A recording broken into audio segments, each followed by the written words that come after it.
Hello everyone, welcome back to my channel. ನಾನು ನಿಮ್ಗೆ ಇವತ್ತು ಚಿಕನ್ ನೂಡಲ್ಸ್ ಮಸಾಲ ಹೇಗೆ ಮಾಡೋದು ಅಂತ ಹೇಳ್ಕೊಡ್ತಾ ಇದ್ದೀನಿ. ಇದು ಸ್ವಲ್ಪ ಮಸಾಲೆ ಥರ ಇರುತ್ತೆ, ತುಂಬ ಚೆನ್ನಾಗಿರುತ್ತೆ. ಮಕ್ಳಿಗೂ ಕೊಡ್ಬೋದು, ತುಂಬ ಇಷ್ಟ ಆಗುತ್ತೆ, ಬೇಗನೂ ಆಗುತ್ತೆ.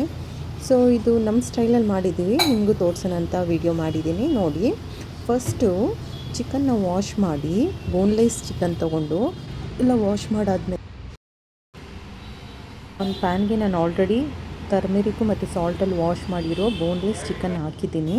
ಸೊ ಅದು ಸ್ವಲ್ಪ ಬಾಯ್ಲ್ ಆಗಬೇಕಾದ್ರೆ ಅದಕ್ಕೆ ನಿಮಗೆ ಬೇಕಾದರೆ ಸ್ವಲ್ಪ ಇನ್ನೊಂದು ಸ್ವಲ್ಪ ಟರ್ಮೆರಿಕ್ ಹಾಕ್ಕೊಳ್ಳಿ, ಒಳ್ಳೆಯದೇ ಅದು. ಸೊ ನಾನು ಇನ್ನೊಂದು ಸ್ವಲ್ಪ ಟರ್ಮೆರಿಕ್ ಹಾಕ್ತಾಯಿದ್ದೀನಿ. ಈಗ ನೆಕ್ಸ್ಟು ಪೆಪ್ಪರ್ ಹಾಕ್ಕೊಳ್ತಾ ಇದ್ದೀನಿ. ಚಿಕನ್ಗೆ ಬೇಯಬೇಕಾದ್ರೇ ಹಾಕ್ಕೊಳ್ಳಿ. ಸೊ ಸಾಲ್ಟು ನಾನು ಆಲ್ರೆಡಿ ಹಾಕಿ ವಾಶ್ ಮಾಡಿದ್ದೀನಿ, ಟೇಸ್ಟಿಗೆ ನೋಡಿಕೊಂಡು ಹಾಕಿದ್ದೀನಿ. ಈಗ ನಾನು ನೂಡಲ್ಸಲ್ಲೇ ಕೊಟ್ಟಿರೋ ಒಂದು ಪ್ಯಾಕೆಟ್ ಮಸಾಲೆ ಹಾಕ್ತಾಯಿದ್ದೀನಿ. ಈಗ ನೆಕ್ಸ್ಟು ನಮಗೆ ಒಂದು ಸ್ವಲ್ಪ ನೀರು ಬೇಕು, ಅದೆಲ್ಲ ಫ್ರೈ ಆದಮೇಲೆ ನೀರು ಹಾಕ್ಕೊಂಡು ಈಗ ನೂಡಲ್ಸ್ ಹಾಕ್ಕೊಳ್ಳಿ.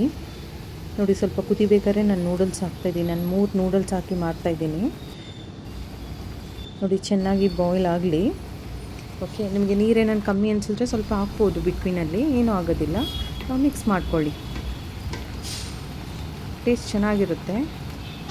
ಇದಕ್ಕೆ ಬೇಕಾದರೆ ನೀವು ವೆಜಿಟೇಬಲ್ ಬಾಯ್ಲ್ ಮಾಡ್ಕೊಂಡಿರ್ತೀರಲ್ಲ, ಕ್ಯಾರೆಟು, ನೆಕ್ಸ್ಟ್ ನೂಕಲ್ಲು ಮತ್ತು ಬೀನ್ಸು ಬೇಯಿಸ್ಕೊಂಡು ಅದರದ್ದು ನೀರೂ ಹಾಕ್ಕೋಬೋದು ನೀವು. ನಾನೀಗ ಸ್ವಲ್ಪ ಸೋಯಾ ಸಾಸ್ ಹಾಕ್ತಾಯಿದ್ದೀನಿ. ಅದು ಕಲರು ಬರುತ್ತೆ, ಟೇಸ್ಟು ಚೆನ್ನಾಗಿರುತ್ತೆ. ಸ್ವಲ್ಪ ಹಾಕ್ಕೊಳ್ಳಿ, ಒಂದು 2 ಟೇಬಲ್ ಸ್ಪೂನು. ಇದಕ್ಕೆ ನಾನು ಟೊಮೊಟೊ ಸಾಸ್ ಹಾಕ್ತಾಯಿದ್ದೀನಿ. 2 ಟೇಬಲ್ ಸ್ಪೂನ್ಸ್ ಹಾಕ್ಕೊಳ್ಳಿ, ಟೇಸ್ಟ್ ಚೆನ್ನಾಗಿರುತ್ತೆ. ಈಗ ಮಿಕ್ಸ್ ಮಾಡ್ಕೊಳ್ಳಿ. ನೋಡಿ ಎಷ್ಟು ಚೆನ್ನಾಗಿ ಕಲರ್ ಚೇಂಜ್ ಆಗಿದೆ. 1 ಸ್ಪೂನು ಗೀ ಹಾಕ್ಕೊಳ್ಳಿ. ಈಗ ತುಂಬ ಚೆನ್ನಾಗಿರುತ್ತೆ, ಸ್ಮೆಲ್ಲು ಚೆನ್ನಾಗಿ ಬರುತ್ತೆ. ಹಾಗೆ ಸ್ವಲ್ಪ ಗೀ ಹಾಕಿದ್ಮೇಲೆ ಸ್ವಲ್ಪ ಡ್ರೈ ಆಗಲಿ ವಾಟರು. ಈಗ ಸರ್ವ್ ಮಾಡೋಣ. ನೋಡಿ, ಇಷ್ಟೇ, ಎಷ್ಟು ಸಿಂಪಲಾಗಾಯಿತು.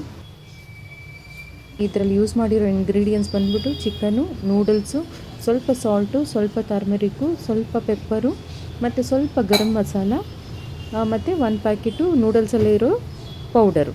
ತುಂಬ ಚೆನ್ನಾಗಿ ಬಂದಿದೆ, ಒಂದು ಸಲ ಟ್ರೈ ಮಾಡಿ. Thanks for watching.